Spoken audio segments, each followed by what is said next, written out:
নির্বাচন সামনে রেখে শেষ সময়ের প্রস্তুতিতে ব্যস্ত বিএনপি। এর মধ্যে 200 আসনে চূড়ান্ত হয়েছে দলের প্রার্থী তালিকা। এর মধ্যে সবুজ সংকেতের ইঙ্গিত পেয়ে মাঠ পর্যায়ে গণসংযোগ শুরু করেছেন কেউ কেউ। এছাড়া বাকিদের চলতি মাসেই জানিয়ে দেবেন দলের হাইকমান্ড।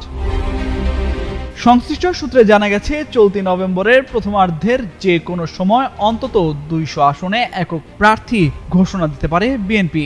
যদিও এই প্রার্থীদের তালিকা গত অক্টোবরেই প্রকাশ করার পরিকল্পনা ছিল, কিন্তু তা কিছু রাজনৈতিক কারণ ও পরিস্থিতি বিবেচনায় পিছিয়ে গেছে।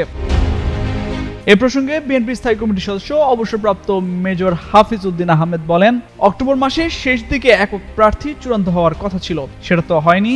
দেখা যাক, শরিক দলের কাছ থেকে তালিকা চাওয়া হয়েছে, সেটা চূড়ান্ত করতেও একটু সময় লাগবে।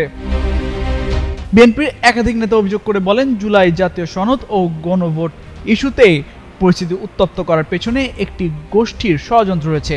তাদের দাবি, কয়েকটি রাজনৈতিক দল ছাড়াও সরকারের ভেতরে কিছু প্রভাবশালী ব্যক্তি এতে যুক্ত থাকতে পারেন। তবে বিএনপি কোনো প্ররোচনায় পা দেবে না এবং মাঠে কোনো আন্দোলন কর্মসূচির ঘোষণার পরিকল্পনা আপাতত নেই। এ প্রসঙ্গে বিএনপির মহাসচিব মির্জা ফখরুল ইসলাম আলমগীর বলেন, অন্তর্বর্তী সরকার ও ঐক্যমত্য কমিশন সংকট তৈরি করেছে।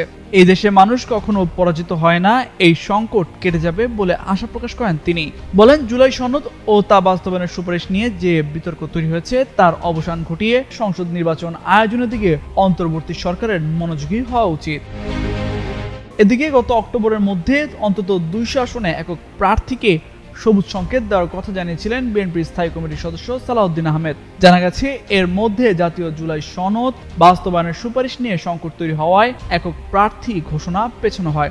ধারণা করা হচ্ছে, চলতি মাসের প্রথমার্ধে যে কোনো সময় একক প্রার্থী ঘোষণা করা হতে পারে। আবার কেউ কেউ বলছেন, আগামী সোমবার স্থায়ী কমিটির বৈঠক হওয়ার কথা রয়েছে। এই বৈঠকের পর 2-1 দিনের মধ্যে একক প্রার্থী ঘোষণা হতে পারে। তামজিদ মির্জা, যুগান্তর নিউজ।